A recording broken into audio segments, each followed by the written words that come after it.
bir hayli garip sokaklardan ilerliyorum. Kenya'da genel olarak hırsızlığın cezası nasıl biliyor musunuz? Kim derdi ki böyle sokaklardan böyle güzel bir manzaraya çıkacaksın? Bu da benim ilk tık tık maceram olsun. Baobab ağacının meyveleriymiş. Şimdi çevrede bütün herkes almış önüne böyle torba. Herkese yeni ve canlı bir günden selamlar. Bugün Mombasa'daki ilk günüm ve birlikte şehri keşfedeceğiz. Nerelerde neler var onu göreceğiz. Dün geldim, dün akşama doğru geldim Nairobi'den buraya. Şu anda da bir hayli garip sokaklardan ilerliyorum. Dün çok fazla yağmur yağdı, o yüzden sokaklar böyle harap olmuş. Her yerde kargalar var, her yerde balık kokuları var. Ama ben yine de Mombasa'nın havasını çok sevdim. Neden diye sorarsanız, havada öyle bir koku var ki bana geçmişten çok güzel anıları hatırlatıyor. Sanırım ben birazcık deniz havası özlemişim. Zaten 5 yıl adada okuduktan ve İzmir'de doğup büyüdükten ve en sonunda Antalya'da yaşadıktan sonra denize olan şehirlere alışığım ben. Mombasa'da Kenya'nın Hint Okyanusu'na kıyısı olan bir mercan adasının üzerine kurulmuş liman şehri. O yüzden burayı çok sevdim. Şu anda denizden çok uzak olsam da burnumda o koku var.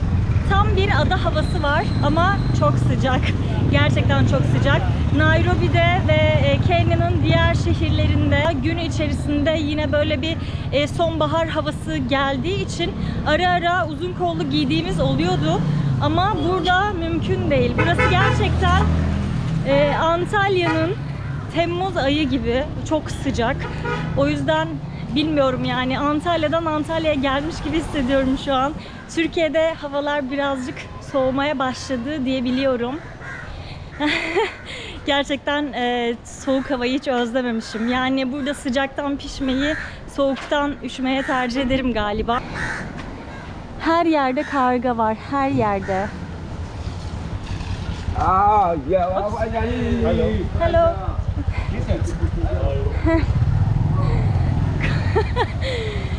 Bu arada Mombasa 3 bölümden oluşuyor. Ben şu anda buradayım. Birlikte ortadaki ada parçasına doğru gideceğiz. Orada birazcık sokak lezzetleri artık bir tadarız diye düşünüyorum. Bulursak böyle güzel bir şeyler onları deneriz. Onun dışında oraya feribotla geçeceğiz. Feribot ücretsizmiş burada. Hiçbir ücret vermeden belediyenin karşıladığı bir hizmetmiş. Onu sevdim. Onun dışında bu zamana kadar hep ulaşım aracı olarak normal araba ve boda boda dediğimiz motorlardan görmüştüm. Burada bir farklı olarak tuk tuk denilen ulaşım araçları var. Hindistan'da olan o böyle üstü kapalı motorlar gibi. Şimdi birazdan göreceğiz, zaten onları gösteririm.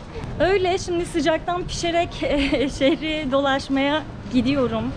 Hala böyle, yani şimdiye kadar geçtiğim en iyi sokak bu. Onun dışında zaten şöyle gördüğünüz gibi bütün sokaklar su içinde, yağmur yağdığı için ve kötü koku ve çer çöp içinde. Halkı %80 oranında Müslüman ve suç oranı, hırsızlık oranı diğer Kenya şehirlerine göre daha düşük. Bu arada Kenya'da genel olarak hırsızlığın cezası nasıl biliyor musunuz? Çok fazla hırsızlık yapılıyor cezasına rağmen. Cezası şu: eğer biri sizi hırsızlık yaptığında yakalarsa, yani bu sadece polis, zabıta olmak zorunda değil, diğer halk da seni bu şekilde yakalarsa hemen üstüne bir örtü atıyorlar, yakıcı madde döküyorlar ve seni orada yakıyorlar. Böyle bir cezaları var ve bu cezaya rağmen hırsızlık had safhada. Çünkü çok güveniyorlar kendilerine. Yani benim mesela Kenya'da dışarı çıktığım arkadaşlarımın çoğunun ya telefonu çalındı ya işte bir şey oldu. Burada kadınlar saçları sert ve çok kıvırcık olduğu için uzamıyor kolay bir şekilde. O yüzden çoğu kadın ya saçlarını ördürüyor bir ek saç takarak ya da peruk takıyor. Ve insanlar peruğu dahi çalıyorlar sokak ortasında. Böyle bir cezaya rağmen hırsızlık yapmaya devam edebilmek Gerçekten büyük ya, hayatınla oynuyorsun resmen. Hani hapis yok sonunda. Bilemiyorum yani bu insanlar neyin kafasını yaşıyor gerçekten. Ama çok fakir bir halk. Yani günü kurtarmak onun için hayatın geri kalanını yaşamaktan daha önemli seviyeye gelmiş durumda. Buradan bunu anlıyorum çünkü bunun başka açıklaması yok. Öyle. Yine çok uzattım, yine çok konuştum ben. Şöyle sokağı göstereyim biraz daha. Birazcık kalabalıklaştı. İnsanlar şemsiye taşıyorlar güneşten yanmamak için. Şu arkada boya yapan işçiler gördüm ve 2 dakika falan böyle aralıksız onları izledim hipnoz olarak. Sonra çevreye baktım, kimse izlemiyor. Galiba bu bize mahsus, evet. Böyle inşaat izlemek, iş yapan insan izlerken mutlu olmak, hipnotize olmak galiba bir tek bize özel. Feribot şu an geçeceğim noktada değilmiş, başka bir noktadaymış. Biz de böyle yoldan geçiyoruz. Evet, bakınız Hint Okyanusu'nun gördüğümüz ilk suları. Daha birlikte Diani Beach'i göreceğiz. Başka kumsalları göreceğiz. Özellikle Diani Beach için çok heyecanlıyım. Çünkü Afrika'da yıllarca üst üste en iyi kumsal, en iyi sahil ödülünü almış. Ve çok heyecanlıyım. Kumları böyle bembeyazmış. Ya özellikle bu sezonda öyle oluyormuş. Diğer sezonlarda yine birazcık grileşiyormuş ama bizim göreceğimiz kum bembeyazmış. Şimdi ben şuradan köprünün üstünden yürüdüm geldim ama şehrin bu tarafında yapacak hiçbir şey yokmuş. Old Town'a gitmek istiyorum. O da birazcık uzakmış. O yüzden böyle bir tuk-tukla konuştum. Tuk-tukla gideceğiz. Bu da benim ilk tuk-tuk maceram olsun.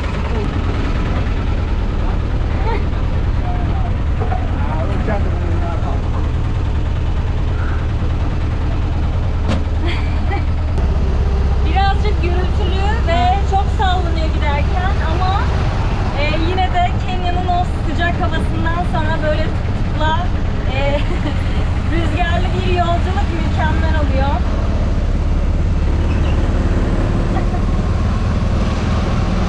İndim tuk-tuktan. Şimdi Old Town'un girişindeyim. Old Town'un Türkçesi Eskişehir oluyor. Eskişehir sokaklarının girişi. Burada da Eskişehir sokaklarının bir haritası var. Bayağı büyük bir yer. Hatta şöyle turları var. İşte yeşil tur, mavi tur, kırmızı tur diye. Yeşil tur 45 dakika sürüyormuş. Mavi tur 1 saat, 1,5 saat civarı sürüyormuş. Kırmızı turda 2-2,5 saat arasında sürüyormuş. Bunun için rehberler size yardımcı olabilir ama ben sordum, mesela toplam tur 2000 şilin ediyormuş. O da 300 TL falan. O yüzden ben kendim çözmeye çalışacağım. Kırmızı olanı tabii ki de gitmeyeceğim. Yani bütün Eskişehir'i görmek istemiyorum açıkçası. Sadece şöyle bir tur atacağız birlikte. Şu sahil kenarlarını göreceğiz. Burada gözlem noktaları varmış. Oralara falan bakacağız. Kendimiz çözmeye çalışacağız. Bakalım. Şurada diyor ki yavaş olun, çocuklar oyun oynuyor. Ama zaten burada hız yapılacağını zannetmiyorum. Thank you.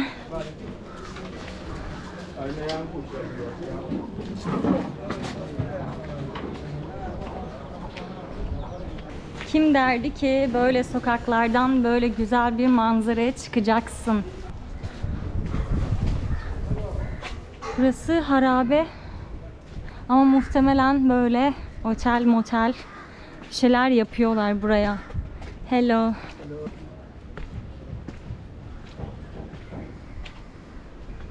Ama bakın, çöplere bakın. Kötü. Is it going to be a hotel? Yeah.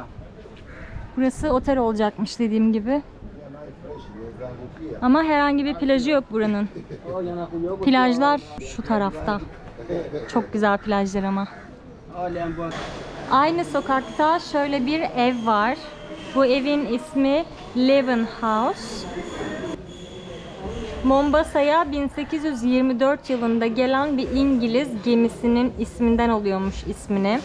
Mombasa'yı 1741 ve 1837 yılları arasında yöneten Mazrui bu İngiliz gemisini buraya çağırmış ki buradaki insanları Umman filosuna karşı koruması için bu gemiyi çağırmış ve British people da burada kalmış. O yüzden burası böyle bir müze haline getirilmiş ama içeriye girmek yasak. İçeriye giriş yapamıyoruz. Şu anda evin eski bir görselini görüyorsunuz. Bu evin hemen yanında Araplar tarafından dünyanın diğer bölgelerine, özellikle Orta Doğu'ya giden gemilere köle yüklemek için kullanılan bir köle yükleme alanı vardı.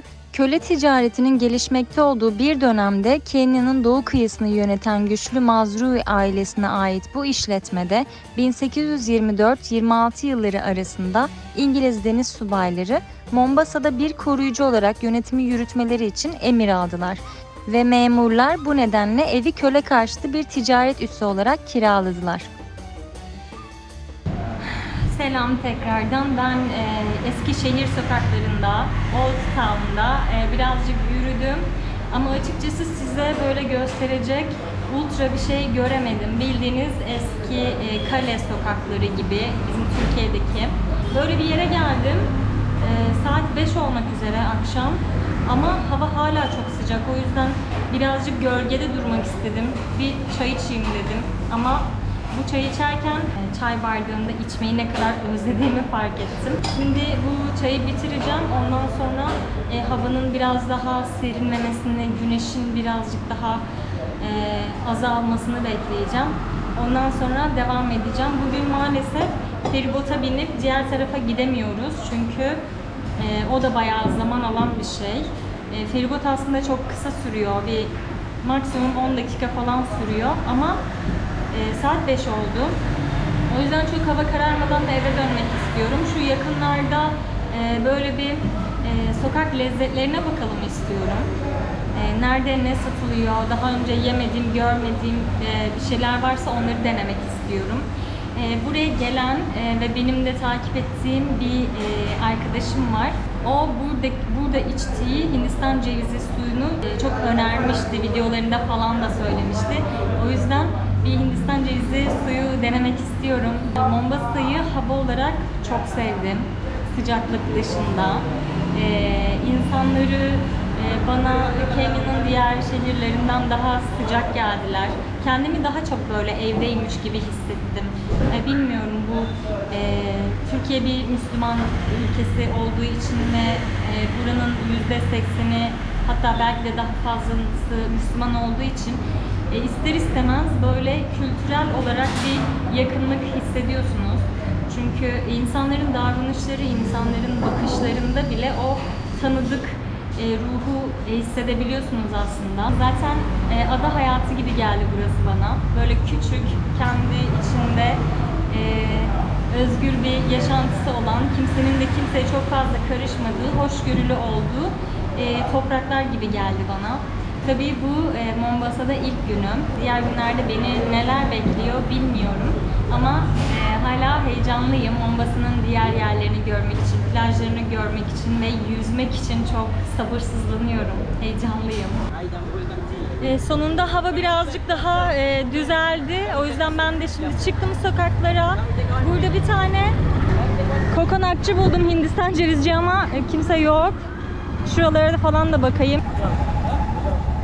İyi ki bir şey istedim. Görüyorsunuz yani. Bulamıyorum. Kıtlık çıkmış. Hindistan cevizi suyu kıtlığı çıkmış resmen.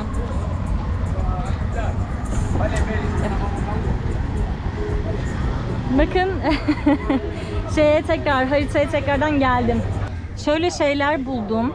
Burada bildiğiniz hurma var. Bunlar baobab ağacının meyveleriymiş. Burada renk renk var. Yeşil, mavi, işte kırmızı. Hepsinin tadı aynıymış. Hepsinin fiyatı da aynıymış. Sadece işte gıda boyası var. Bunlar da kuru mango.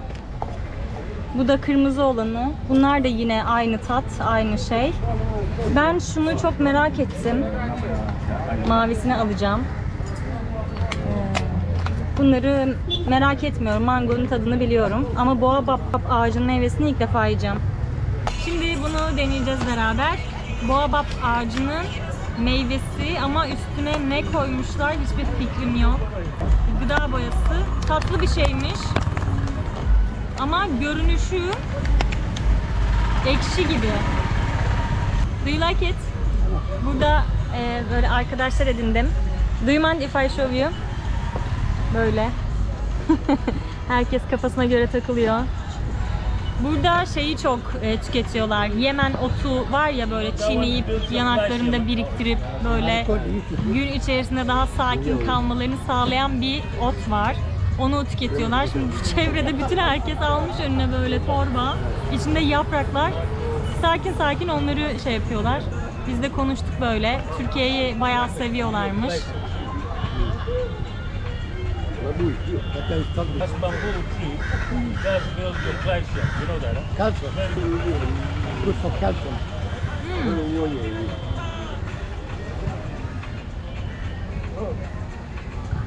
Çok değişik.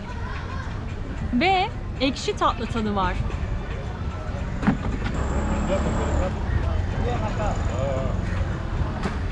Ama ısıramıyorum. İçi çok sert, böyle bir çekirdek. I cannot bite it, right? Yeah. Try. True you. Is it good?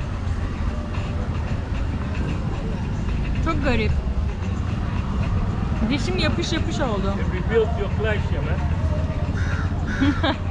Böyle iğde gibi. Üstüne böyle şekerli, ekşi bir toz atmışlar, baharat atmışlar gibi. Sevdim. Gün bitti neredeyse. Saat 6-6:30 olmak üzere. Ama görüyorsunuz güneş hala gerçekten yakıcı. Ben de yine tuk-tuk'a bindim. Şimdi eve doğru gidiyorum. Mombasa ilk günüm böyleydi. Siz beğendiniz mi bilmiyorum. Objektiften, kameranın objektifinden nasıl göründü size? Daha sıcak mı geldi diğer yerlerden, Kenya'nın diğer şehirlerinden? Nasıl, ne düşünüyorsunuz şehir hakkında genel olarak? Bunları benimle paylaşmayı unutmayın. Bu arada artık böyle günlük aktivitelerimi falan Instagram'da iç ses olarak videolar yapmaya başlıyorum. Beni oradan da takip edebilirsiniz. Kısa kısa böyle biraz da komik bir şeyler yapmaya çalışıyorum. Umarım daha güzel videolarda, daha güzel deneyimlerde tekrardan bir arada oluruz. Kendinize iyi bakın. Sizi öpüyorum. Kanalıma abone olmayı, videolarımı beğeniyorsanız, gerçekten beğeniyorsanız beğenmeyi ve arkadaşlarınıza da önermeyi unutmayın. Bunlar benim için gerçekten çok önemli. Şöyle ki gerçekten sizin desteklerinize ihtiyacım var. Sizin yorumlarınız, abone olmanız ya da en azından videoları beğenmeniz benim için çok çok önemli. Hem kanalımın gelişmesi için çok önemli, hem de gelecek seyahatlerimde bana daha büyük bir motive kaynağı oluyor ve gerçekten zaten devam edebilmek için YouTube kanalımı büyütmem gerekiyor. O yüzden benim için bunlar çok değerli. Bunları da göz önünde bulundurursanız çok sevinirim. Sizi öpüyorum. Hoşça kalın.